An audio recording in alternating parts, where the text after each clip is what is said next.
ఈ మధ్యకాలంలో ఆడపిల్లల వస్త్రధారణ మీద చాలామంది కామెంట్స్ చేస్తున్నారు.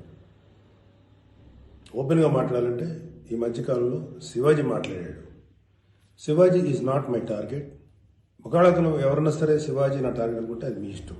కానీ ఒక టైప్ ఆఫ్ మన సమాజంలో ఒక రకమైన రుగ్మత వెళుతుంది.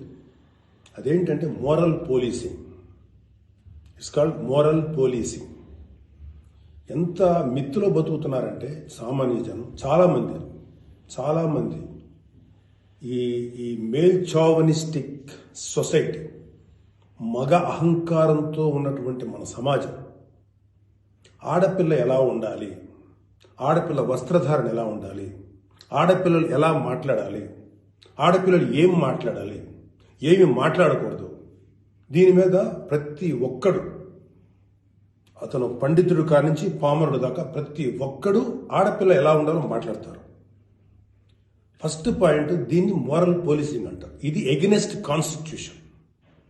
ఒక ఆడపిల్ల ఇలాంటి వస్త్రధారణ చేసుకోకూడదు, ఒక ఆడపిల్ల ఇలాంటి వస్త్రధారణ చేసుకోవాలి అని చెప్పడానికి మీకేం హక్కు ఉంది? ఏ రైట్ ఉంది మీకు? అంటే మగవాడు కాబట్టి ఎవరి గురించి అని ఏదైనా స్వేచ్ఛగా మాట్లాడతారా?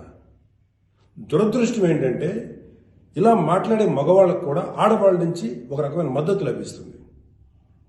మనస్ఫూర్తిగా చెప్తున్నాను, ఖచ్చితంగా వాళ్ళ మనసు నుంచి వచ్చింది కాదు. అందరి యాక్సెప్టెన్స్, భర్త ఏమనుకుంటాడో, ఆ చుట్టుపక్కల మగవాళ్ళు ఏమనుకుంటారో, ఇంకొక వ్యక్తులు ఏమనుకుంటారనే మాట్లాడే ఆడవాళ్ళే తప్ప ఇన్నర్గా ప్రతి ఆడబిడ్డకి ఒక సెల్ఫ్ రెస్పెక్ట్ ఉంటుంది.